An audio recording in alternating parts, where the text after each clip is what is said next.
अस्सलाम वालेकुम, कैसे हैं आप सब। आई होप कि आप सब लोग ठीक ठाक होंगे और वेलकम है आप सबका आपके अपने YouTube channel my own garden में। सर्दियों के मौसम में इस तरह से जलती हुई आग जो है वो आपको बहुत ज़्यादा सुकून देती है।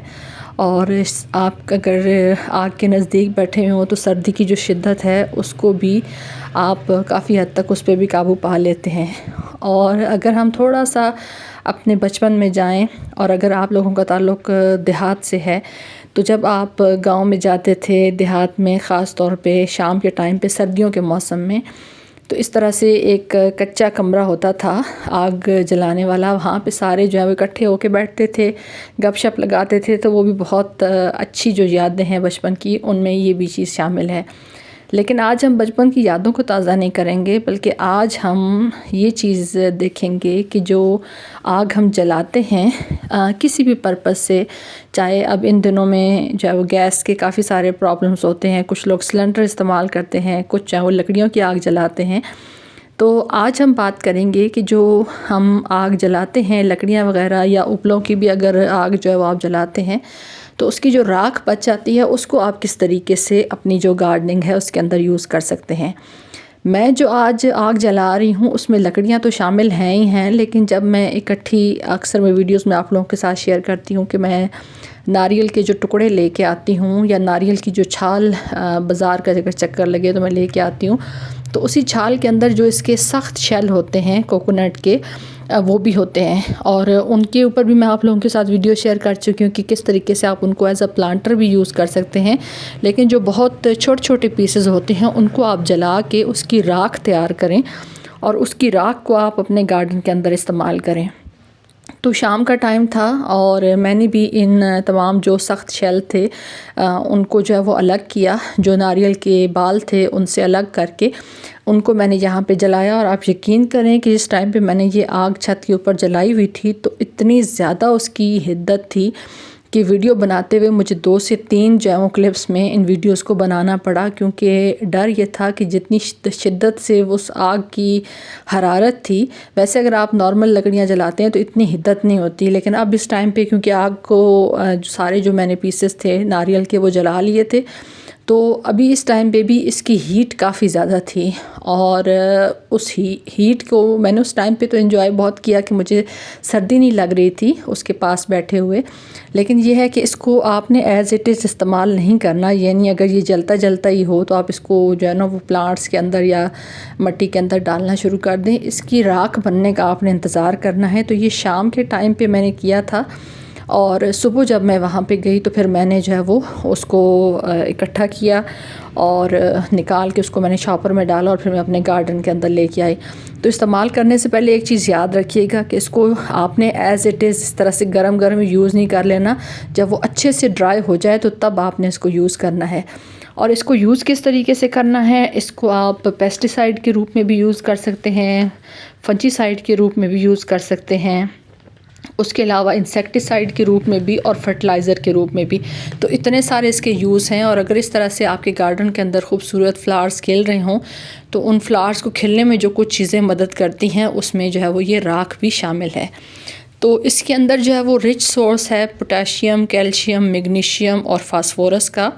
और ये जो नेचुरल तरीका है NPK का, वो इस जो राख होती है इससे आप हासिल कर सकते हैं।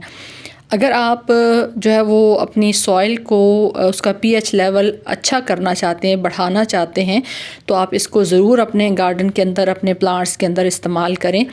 उसके अलावा आपके जो प्लांट्स हैं उसकी जो ग्रोथ है उसको सस्टेन करने के लिए राख बहुत ज़्यादा हेल्पफुल होती है, नई जड़ों को बनाने में मदद करती है। उसके अलावा ये है कि आपके जो प्लांट्स के ऊपर पेस्ट वगैरह लगते हैं उसको भी हेल्प करने के लिए ये काफ़ी ज़्यादा फ़ायदेमंद है। यानी अगर आप इसको हेल्प करते हैं, इसको ऐड करते हैं तो वो काफ़ी ज़्यादा हेल्प करेगी कि आपके प्लांट्स के ऊपर पेस्ट जो है वो ना लगें। उसके अलावा आपके जो प्लांट्स हैं उनके अंदर जो फोटोसिंथेसिस का अमल होता है, यानी पत्तों से जो सूरज की रोशनी की मदद से पत्ते जो खुराक हासिल करते हैं उसको बढ़ाता है। उसके अलावा अगर आप इसको कंपोस्ट के अंदर ऐड करते हैं तो आपकी कंपोस्ट जो है वो उसके अंदर जितने भी न्यूट्रिएंट्स इस हवाले से ऐड होने होते हैं वो भी हो जाते हैं। इसको आपने इसका जो ग्रे मटेरियल है या सिल्वरी सा कलर है इसको यूज़ करना है। इसके अंदर अगर कोयले वगैरह हैं तो आप उनको यूज़ बिल्कुल ना करें। उसको आप सॉइल के अंदर यूज़ कर सकते हैं, ख़ास तौर पे सकुलेंट्स और कैक्टस की सॉइल बनाते वक्त। इसका ओवरडोज़ आपने नहीं करना। इसको इस तरीके से आपने यूज़ करना है कि एक 8 से 10 इंच का जो पॉट होता है उसके अंदर जो है वो इसके आपने 2 चम्मच 2 टेबल स्पून जो है वो इसको इस्तेमाल करना है। इससे ज़्यादा ओवरडोज़ आपने नहीं करना, क्योंकि अगर आप ओवरडोज़ करेंगे तो आपकी जो मिट्टी है उसके अंदर इसकी मिक़दार ज़्यादा हो जाएगी। और ख़ास तौर पे जो फ्रूटिंग प्लांट्स होते हैं उनकी जो मिट्टी है उसके अंदर अगर इसका रेशो ज़्यादा हो जाए तो उसके ऊपर फ्रूट वगैरह भी नहीं लगता, क्योंकि पीएच लेवल को इंक्रीज़ करने से आपकी जो सॉइल है उसके अंदर ये प्रॉब्लम आ सकती है कि अगर आप इसके अंदर जो है वो इसका ओवर डोज जो है वो इस्तेमाल कर लेते हैं तो फिर जो आपकी सॉइल है वो अल्कलाइन से जो है उसका पीएच लेवल जो है वो डिस्टर्ब हो जाता है। और जो आपकी एसिडिक सॉइल होती है उसको अगर आप बहुत ज़्यादा ओवर अल्कलाइन बना देते हैं तो फिर जो आपके फ्रूटिंग प्लांट्स होते हैं उनके ऊपर फ्रूट जो है वो नहीं लगता। उसके अलावा अगर आप केमिकल फर्टिलाइज़र्स या केमिकल जो इस्तेमाल है अपने सॉइल के अंदर ज़्यादा करते हैं और आपकी मिट्टी बहुत ज़्यादा सख्त हो जाती है तो उस मिट्टी को नरम करने के लिए आप इसके अंदर जो है वो राख का इस्तेमाल कर सकते हैं।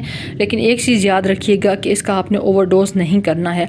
मिट्टी को पोरस बनाती है, पानी का स्टोरेज सिस्टम अच्छा रहता है, यानी पानी जितना ज़रूरत होता है सॉइल को वो इसके इस्तेमाल से आपकी जो मिट्टी है वो हल्की नम रहती है और आपके जो प्लांट्स हैं वो जल्दी डिहाइड्रेट जो है वो नहीं होते।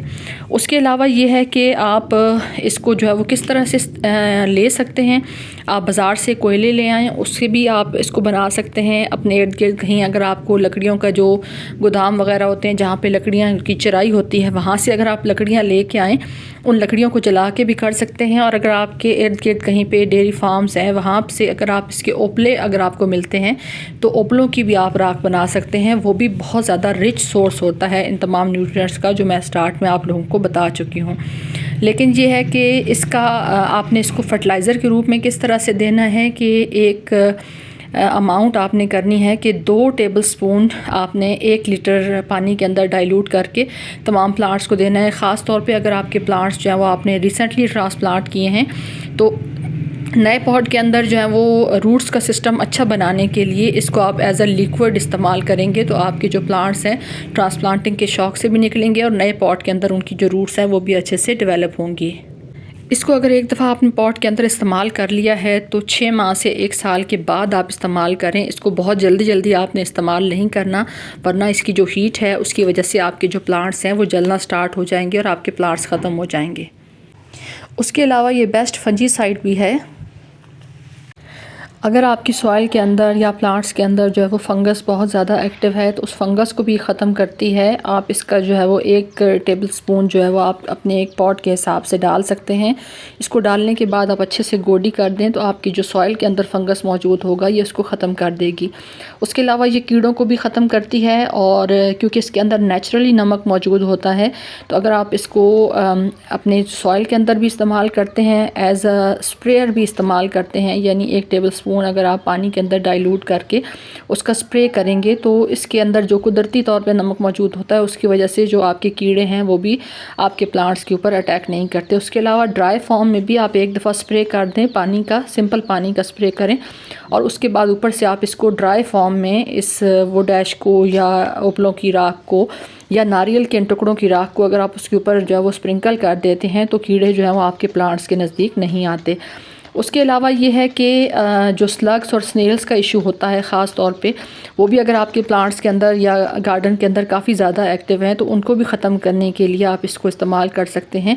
क्योंकि जब आप इसको अपने पॉट्स के सॉइल के ऊपर जो है वो इसको स्प्रिंकल करते हैं, फैला देते हैं, तो जब स्लग्स या स्नेल्स आपके पॉट्स के पास आते हैं तो इसके अंदर जो कुदरती तौर पे मैं बार बार कह रही हूँ नमक मौजूद होता है तो वो नमक जो है वो स्लग्स और स्नेल्स को ख़त्म करने में मदद करता है, क्योंकि वो इस तरह की जो सॉइल है या इस तरह का मीडिया है उसको वो अच्छे से पसंद नहीं करते और आपके जो पॉट्स हैं उनसे दूर रहते हैं। तो ये नेचुरली अगर आप इनको ख़त्म करना चाहते हैं तो वो बेस्ट मटीरियल है कि इसको आप यूज़ करें। काफ़ी सारे इसके यूजेस हैं, लेकिन ये है कि मैं बार कह रही हूँ कि इसको एहतियात के साथ आपने इस्तेमाल करना है। ओवरडोज जो है वो आपके प्लांट्स को फ़ायदा देने के बजाय उसको नुकसान देने का बायस भी बन सकता है।